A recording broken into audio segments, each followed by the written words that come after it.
अस्सलाम वालेकुम नाजरीन, वेलकम टू खबर टीवी। नाजरीन, आज की वीडियो मशहूर पावरफुल हैकर्स के बारे में है। ये हैकर्स कौन हैं और इन्होंने कौन से काम अंजाम दिए हैं, ये सब जानने से पहले खबर टीवी को सब्सक्राइब कर दें। चलिए शुरू करते हैं वीडियो को।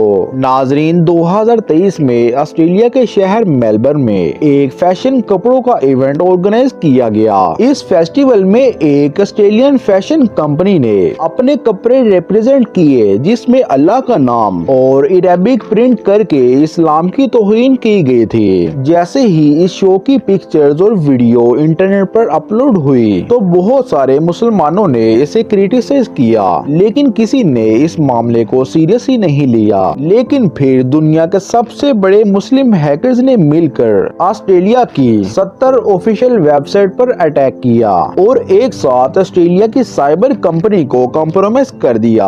ऑस्ट्रेलिया के साइबर एक्सपर्ट के मुताबिक टीम इनसेन पीके, जिसका ताल्लुक पाकिस्तान से है, इसके अलावा ईगल साइबर और मिस्टीरियस साइबर जैसे बड़े हैकर्स ने मिलकर ऑस्ट्रेलिया का जीना हराम कर दिया था।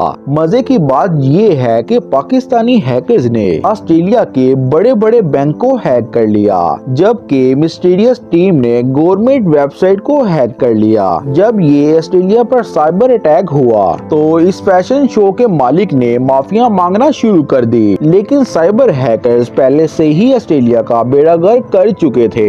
इस अटैक के बाद इस मेलबर्न शो ने तमाम पिक्चर्स और वीडियो ऑफिशियल पेज से डिलीट कर दी और इसकी हेड समिंता जोन्स ने मुसलमानों से माफी भी मांगी और कहा कभी ऐसी गलती दोबारा नहीं होगी। तब जाकर इन हैकर से जान छूटी। Smiling hacker. नाजरीन, ये जो हैकर आप देख रहे हैं का नाम हमजा बिन दिलाज है। हमजा दुनिया के 10 सबसे बड़े हैकर्स में से एक है। इस बंदे ने पूरे अमेरिका को 5 साल तक खज्जल करके रख दिया था। ये अमेरिका के इंटरपोल और FBI का मोस्ट वांटेड बंदा था। आप यकीन नहीं करेंगे, ये अमेरिका और यूरोप के 217 बैंक्स को हैक कर चुका था और इसमें से $1 बिलियन निकाल चुका था। नाजरीन, इसने एक कंप्यूटर वायरस बनाया था जिसका नाम स्पाई आई बॉटनेट था। FBI के मुताबिक इस वायरस ने पूरी दुनिया के 60 लाख कंप्यूटर को डैमेज किया था। एक इंटरेस्टिंग बात ये है कि अमेरिका की इंटेलिजेंस 5 साल तक इस आदमी को ढूंढती रही, लेकिन ये आदमी अब तक ऐसा था जिसको पकड़ना मुमकिन ही नहीं नामुमकिन था।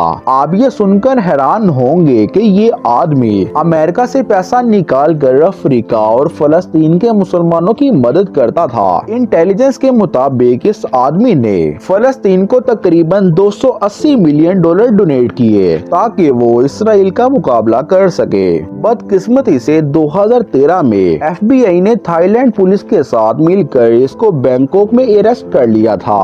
जब हमजा को अरेस्ट किया तो ये खुशी खुशी पुलिस के हवाले हो गया, क्योंकि इसकी नजर में ये काम बिल्कुल ठीक था। नाजरीन, फिर मिलते हैं किसी नई वीडियो में। अपना रखिएगा बहुत सारा ख्याल। अल्लाह हाफिज।